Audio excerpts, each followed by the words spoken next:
Hello and welcome along to the Property Academy podcast. I'm your host, Ed McKnight. I'm Andrew Nicholl. And today on the show, you're going to get into the mind of an economist, because what are we going hunting for? Unintended consequences. Dun, dun, dun. Now, this is really interesting. It's come from a listener of the show, Jason S., who's asked us to... I thought you were going to do your sound effect.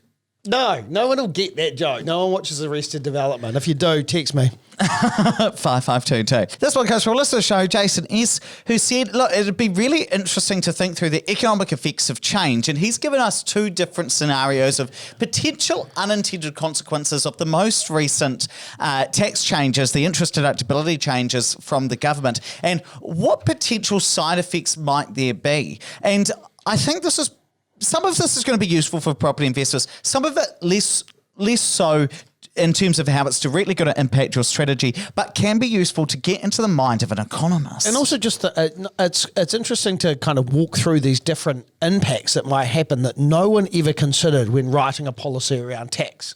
So we've got two from Jason, two from our own, and I'm going to kick us off. We're going to go back and forth. So the first one, he's been talking about emotional owner-occupiers bidding up the price of existing. So here's his thinking.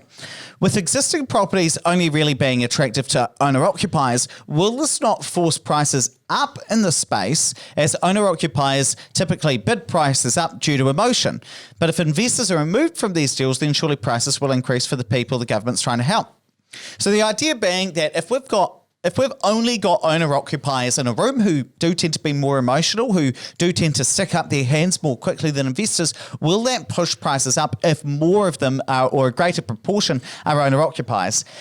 And look, what I would actually do in this instance, Jason, this is probably the only one that we're going to do this today, is I'd challenge you on the premise that investors aren't emotional. In fact, I would say that I see a lot of emotional investors because they're out there purchasing as if they were an owner-occupier. Yeah, there's definitely a lot of that at the moment, particularly in hot markets like Christchurch, where to get in something at an undervalued price, or potentially maybe they're paying more than what they ought to, and also buying something that maybe doesn't stack up as an investment purely because there's a lack of stock. But I also think that when people are going out, most investors are not listening to the show.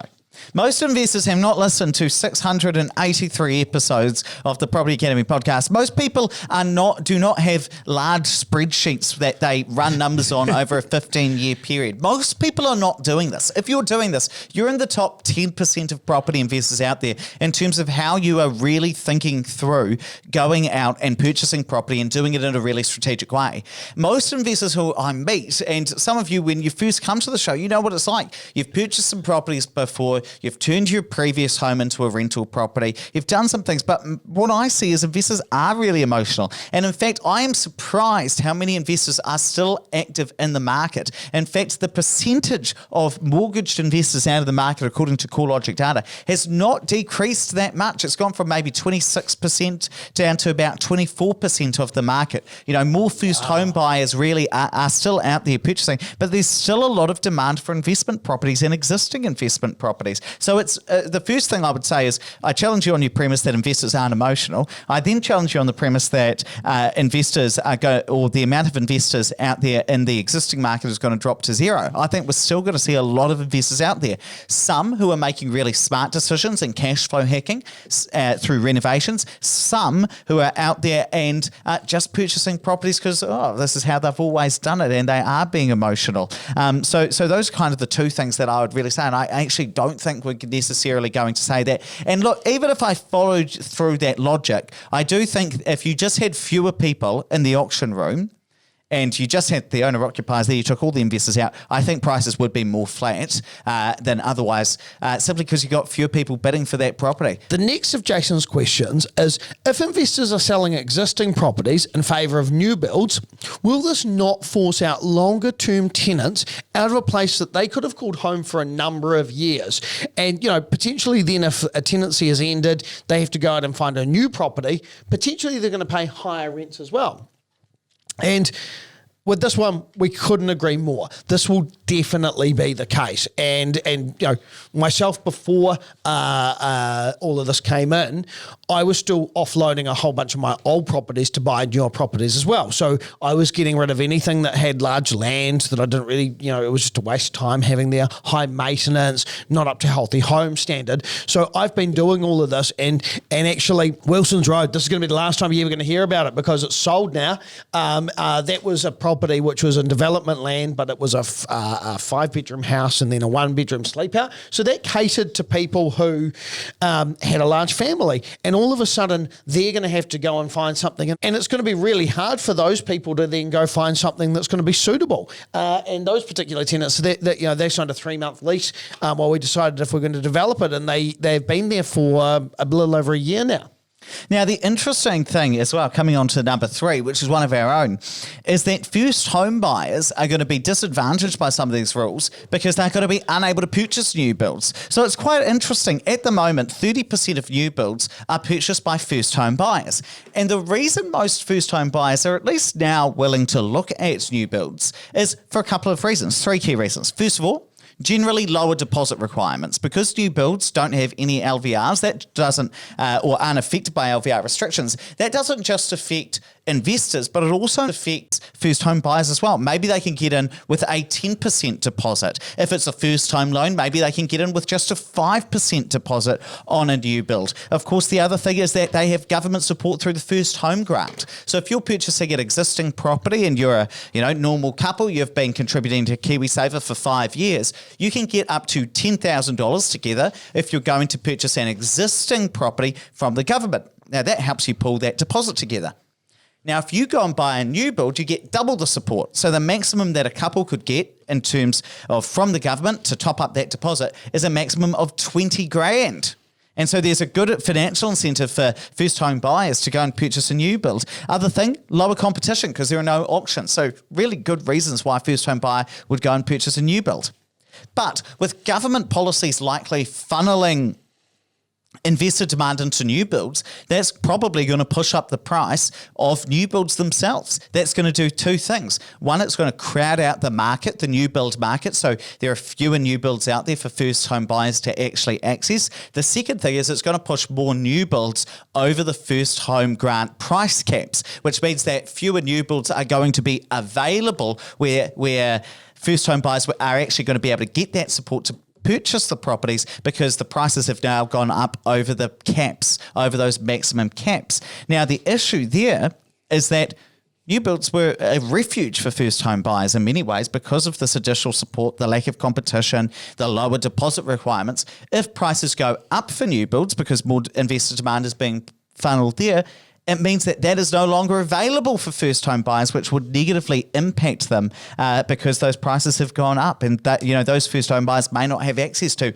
lower deposit requirements or that additional government support. And there will be some first home buyers who could have purchased a new build but may not have the right deposit in order to be able to go and purchase an existing property. So some individual first home buyers may not be able to get into the market after these changes have been brought in. A really interesting unintended consequence. A final one from us is that there are going to be fewer large multi-bedroom homes. And again, this kind of flows on from what we were saying about before in Jason's comment. You are seeing people sell these properties or carve them up in, large family homes into smaller duplexes and then creating new properties. So, potentially if there's a house which is 6 bedrooms and you can make that a configuration of, say, a 4 and maybe a 2 and then have a new bathroom and shower in one, so that you can all of a sudden have 2 new dwellings, then again, you've got people who are displaced from larger homes and to satisfy the tax kind of loophole that allows people to consider that new.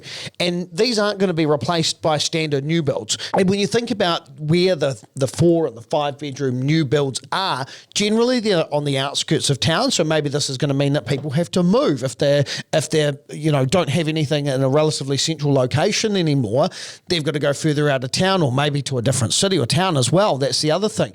And as these larger homes become fewer, rents will rise on them. So often, if you have got a larger family, you're more likely to have someone at home with the kids, which puts another financial strain on these people. it will benefit investors who add bedrooms to property. So because of the fewer options, if I'm the kind of investor like Opus Accelerate, where I'm going to add a cabin on the back, find a way of carving out an extra bedroom, it's kind of going to be a bit more rare. So great if you do have that offering. It does mean that people with bigger families are going to have fewer options. And this has a disproportionate impact on some demographics, which is really interesting. So there's a thing called a crowded household, and it's not as it's not the band. not the simple. Oh, you took my joke. Sorry. You tell did us. again. No, fine. Tell us what crowded households is, then, Ed. So a crowded household changes depending on how old your kids are and the different genders that you've got within there. But there is a technical definition of how many bedrooms you need for a house to not be crowded. So I believe under 5 of a bed for a standard double bedroom, it's 2 kids. But once those kids get to teenagers, if they're different genders, then that would be considered a crowded house if you've got them both living in the same room. I can't believe you got in there with my joke. But in New Zealand, according to the data in the census in 2013, 5% of crowded households are New Zealand Europeans, whereas 40% of crowded households are Pacifica people. So again, this is it's going to vastly impact Pacifica people so much more. So if we think about this particular effect, because we know that if you knock down a 4 or 5 bedroom house on a big piece of land and you build, 5 townhouses there, they're all going to be 2-bedroom townhouses. And so these sort of larger families are going to be displaced, one, because there is an incentive to build a lot of new builds. And if we think really practically about where Pacifica demographics tend to be, it tends to be in Auckland. Where are the 4-bedroom properties being built, standalone properties being built? Rolleston, Kaiapoi, outskirts of Canterbury, maybe Invercargill.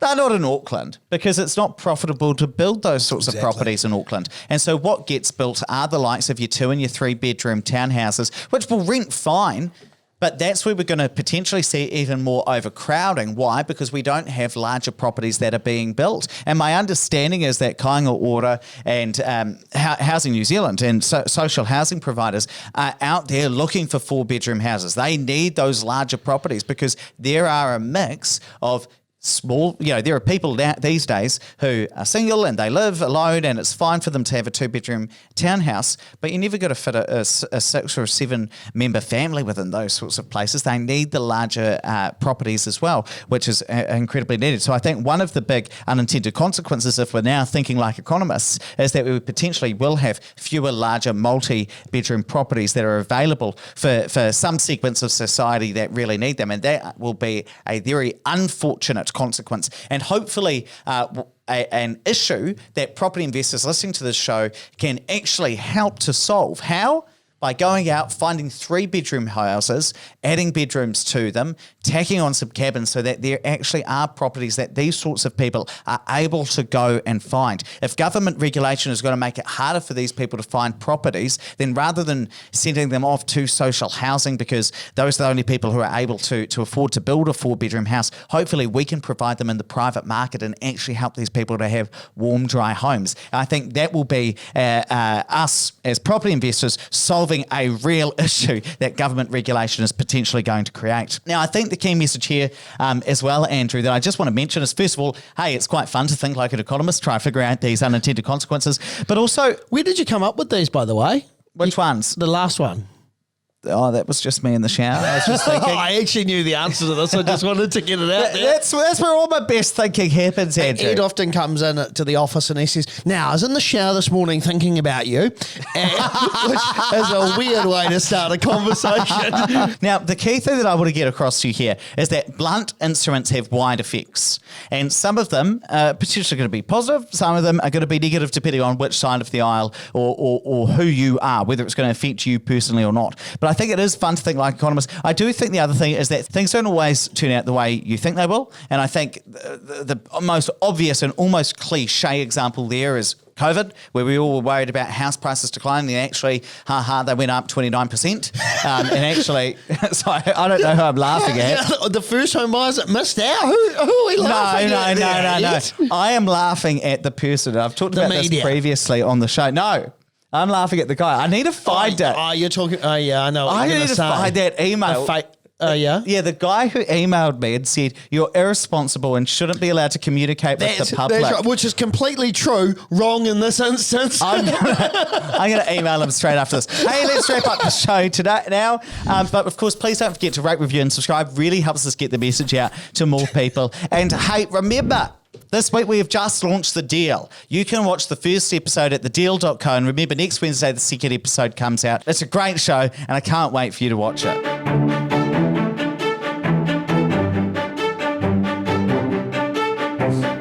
Thanks for listening to the Property Academy podcast. I'm your host, Ian McKnight. I'm Andrew Nichols. And we're going to be back again tomorrow with even more daily strategies, tactics, and insights to help you get the most out of the New Zealand property market.